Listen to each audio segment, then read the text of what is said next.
Akan melalui pertanyaan tadi terkait bagaimana kemudian kontribusi mahasiswa terkhusus dalam hal ini adalah PMI terhadap demokrasi di Indonesia terus dikumen.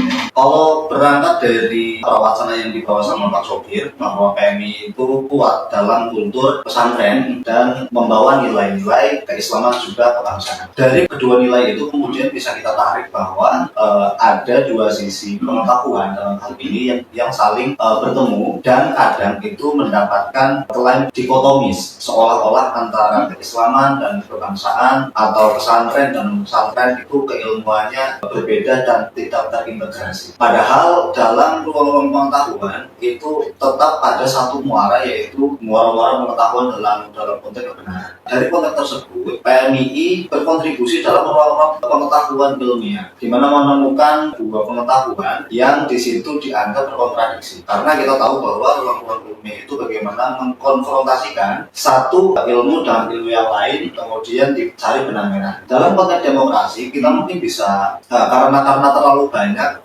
definisi demokrasi ya. Kalau saya biasa itu ada sekitar 650 definisi demokrasi. Bisa dicek coba ya. Kalau saya nanti dikoreksi kalau salah.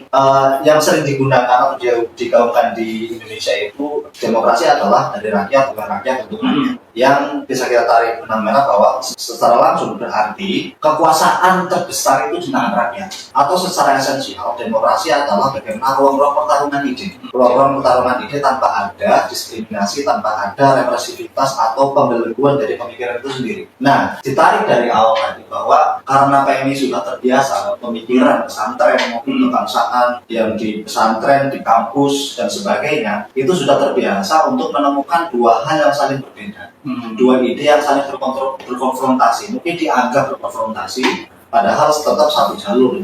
Nah, ruang signifikansi itu kemudian bagaimana kita bisa menjadi salah satu muara, salah satu patron, salah satu suri tauladan untuk kita bisa sama-sama menghargai perbedaan, sama-sama memberikan ruang dialog, karena demokrasi ya berdialog antara pemikiran satu pemikiran lain itu nggak ada yang direpresifikasikan itu. Ngobrol gitu ya, ngobrol. Jadi ya semua itu punya basis kebenaran masing-masing. Bagaimana kita sebagai penampung obrolan itu bisa menerima obrolan itu secara terbuka.